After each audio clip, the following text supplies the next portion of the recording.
isso, né? Eu tive a oportunidade, obviamente tive que tomar uma decisão, né, de carreira, né, de focar, hoje eu foco no mundo corporativo, mas eu tive uma startup onde eu tive essa experiência, né, primeiro entender, e acho que tudo começa a partir daí, né, eu preciso de identificar uma oportunidade, um problema do dia a dia das pessoas, né? A partir daí você começa um processo de exploração, né, de mapeamento da oportunidade em cima daquela dor, né? Da dor de quem? De alguém.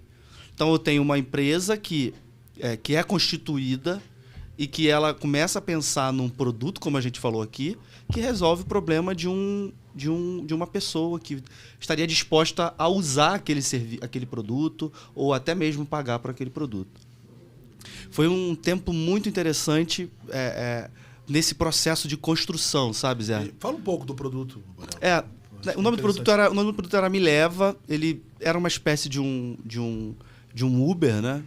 Inicialmente, até a gente falou um termo aí de pivotar. Acho que é bom a gente falar sobre isso. O que é pivotar, né? Isso aí dá pano para mais 30 depois a gente explica, mas... tem a ver com o Me Leva de direção. Mudar de direção. O Me Leva, ele era um app que era um aplicativo para motorista. O meu público-alvo era motorista, onde a gente permitia fazer com que o motorista construísse uma carteira de clientes, porque a gente descobriu, conversando, né? E tem uma história engraçada que eu virei motorista, né? Eu fui Uber para poder entender o dia a dia do motorista, utilizei os serviços, me cadastrei para entender como que era a dinâmica, para a gente conseguir entender qual é a realidade, né? Como é o dia a dia.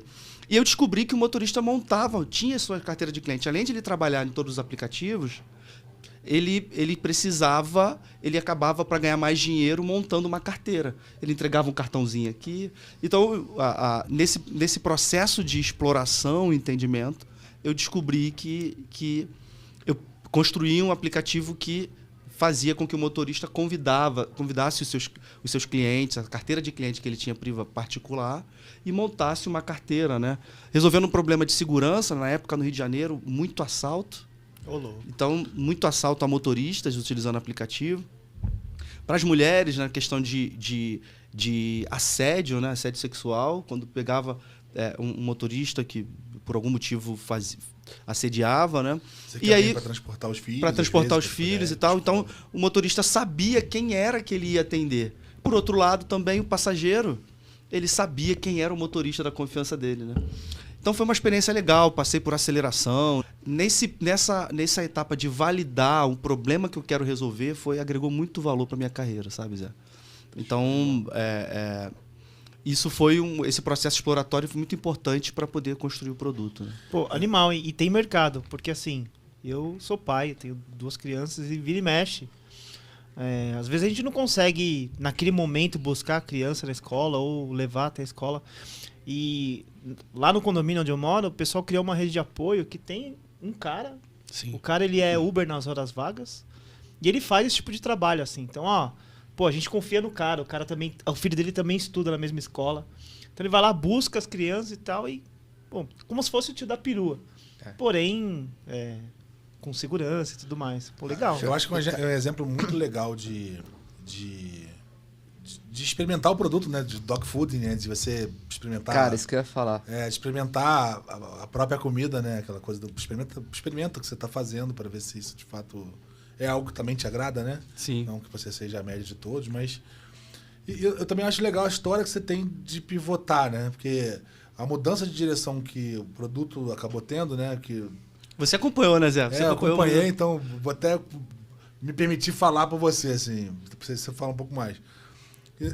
O Borel conta que, em dado momento do Me Leva, ele começou a perceber que o aplicativo estava sendo usado para buscar barco... Isso lá em Belém. Lá em Belém. Ou seja, cara, ele mirou numa coisa e acertou em outra.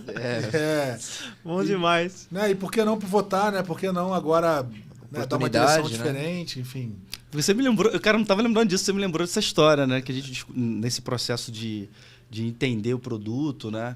E é até interessante que o Eric Ries, que escreveu o livro Startup Enxuta, ele comenta, né? ele traz um ponto de atenção que ele recomenda não ficar divulgando muito, principalmente quando está muito no início, por causa desse processo de você mudar a direção, né? Então, principalmente quando a ideia está muito embrionária, que você está em processo de validação, não é muito recomendado você ficar fazendo buzz, né? Ficar divulgando, porque, cara, a qualquer momento você pode achar uma oportunidade e você vai precisar mudar de direção, vai precisar pivotar.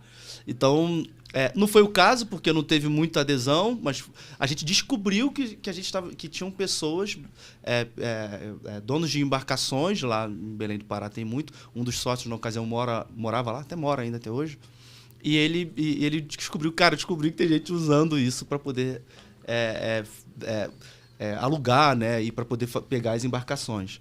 Mas isso é muito interessante, esse processo de descobrir, e por isso que é importante o quanto antes você começar a pegar aquilo que você está construindo e colocar na mão dos seus clientes, dos seus usuários. Né? Cara, isso é muito bom. Assim, como eu disse, eu sou empreendedor, né? Sou fundador de uma startup e a gente passou muito por isso, inclusive nós estamos passando exatamente por isso. E assim, até a primeira coisa que eu sou apaixonado é você colocar em movimento de uma forma barata e rápida para você experimentar e colher feedback. E a partir disso você vai enxergar outras oportunidades no mercado, que é exatamente o momento que a gente está passando agora. A gente já tem mais de 2 anos aí de sobrevivência, né? E a gente encontrou uma oportunidade e agora a gente está começando a validar de uma forma bem rápida e barata. Só que é aquela coisa de startup, né? Como a gente não tem uma base grande de clientes igual uma empresa grande tem... Opa, desculpa. Tem uma dificuldade de volume, né? Tem uma dificuldade de volume, então a gente está indo atrás de clientes para tentar validar aquela nossa hipótese e aquela oportunidade de negócio que a gente está encontrando naquele momento.